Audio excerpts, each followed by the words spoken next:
So I want to ask you to do something with me. It's easy, I promise.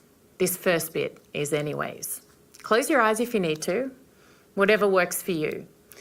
I want you to remember, if you're a parent, the first time your baby took his or her first steps. It might make you smile, it's generally a milestone we celebrate. But I bet there was also that moment of sadness, just a tinge maybe. An awareness that this special moment also signals the fact that your baby's growing up, entering a phase of life that you can't fully control or completely protect them from. They might fall over, they might graze their knee, but you know deep down it's, well, all part of life, that it doesn't matter how hard you try or how much you want to, you cannot shield them from everything. You can only prepare them as best you can for every big and little challenge that will come their way. Remember the first time you left them now with someone else. It might have been a babysitter or a preschool or daycare. That moment you walked away, maybe sat back in your car and probably sobbed. I did. Maybe it was a mixture of relief and fear, a bit of anxiety. Although you may have done every bit of due diligence available to you because after all you were leaving your most precious possession with someone else. But just the possibility, the sheer thought of your child being a little scared or uneasy or nervous was enough to cripple you at times, right? Now fast forward or rewind back, remember or imagine their last day of school. It's the same story, right? A mix of pride and joy, but also that sense of loss. Your baby no longer needs you like they used to. They're about to enter the real world, and you know firsthand how brutal a place that can be. And when I say brutal, I mean, for the vast majority of us, the privileged kind of brutal. Heartbreak, job loss, regular day-to-day tough times. But you also know, and this is reassuring, that if they fail, if they fall, if they screw it up royally, I've been there, then you will be there. A place for them to always come home to, where they might get a stern word or a talking to, they might not, but they will know without any doubt that in your arms they are safe. They can cry, they can yell, they can fall apart entirely, secure in the knowledge that you will be there for them and you will protect them as best you can until your dying day from anything that might hurt them. Now this is when it gets a little harder to play along. I want you as a parent to imagine a different kind of pain and not taking away from the very real heartache of our babies growing up and not needing us.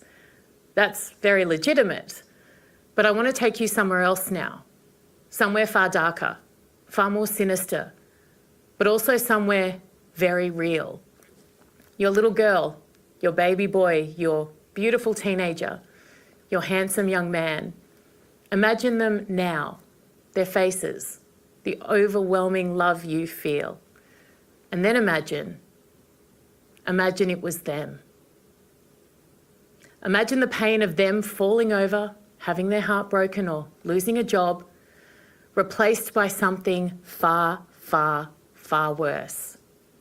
Imagine your child ripped from their bed, dragged by their hair, beaten mercilessly, raped. Imagine October 7 in your country, your town, your suburb, to your kids. Imagine your precious child with blood-stained pants, broken bones, and that expression of pure horror as they were thrown into the back of a pickup truck by gun-toting terrorists screaming and cheering with joy. Imagine, honestly, just imagine. Imagine it was your child.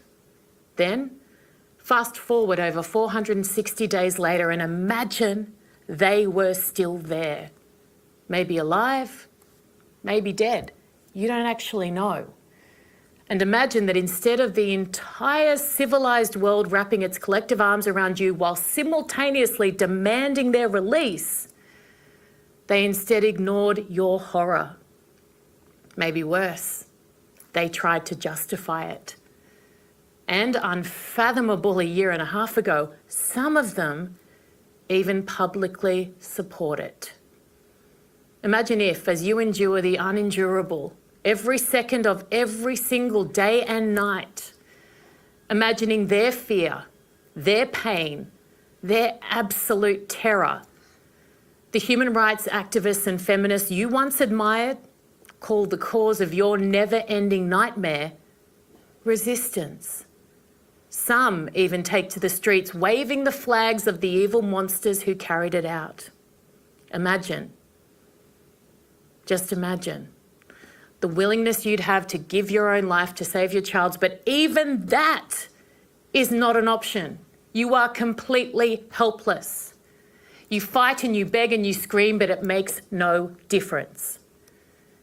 It's almost impossible to imagine for the vast majority of us, thank God.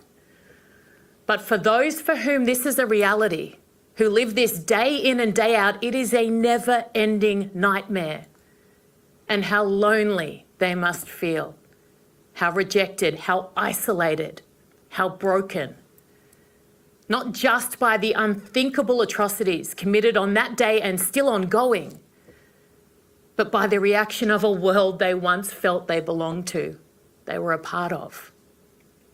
I get it. It's easier to ignore and stick your head in the sand, to avoid a reality that feels so far away and that is so painful. And that ignorance would be okay. It would be okay. Not ideal, but okay if they were all home and safe, but they are not. And it is not over. No one is asking you to go into Gaza and bring them home. No one is asking you to march in the streets, though that'd be nice. No one is asking you to prioritise their lives over those of other children. They are just asking you to care about theirs just as much, to acknowledge them, to see them.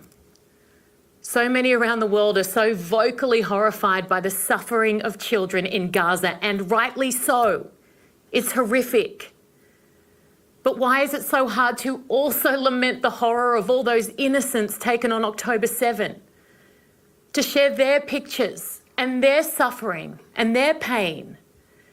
It's been hundreds of days that parents, just like you, just like me, human beings, are still without their babies, their big and their small babies.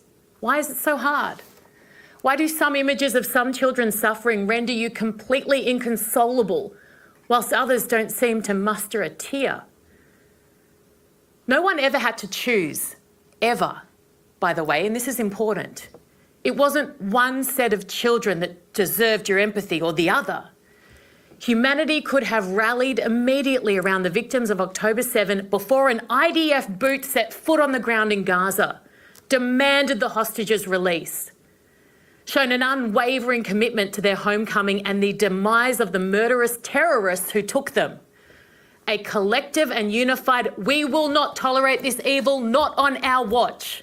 But instead, here we are now, hundreds of days later, more lives lost than ever needed to be, under the guise of empathy, humanity.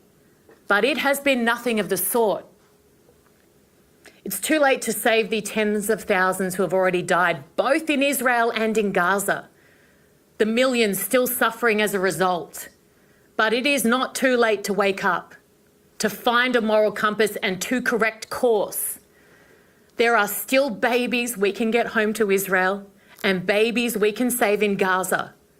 But it requires humanity to find itself again. Imagine your child's perfect face. And then imagine that same face out of your reach in the hands of evil. Imagine. Because whilst this horror might seem far, far away, especially if you live in Australia or the UK, America, Europe, it's not. Look around.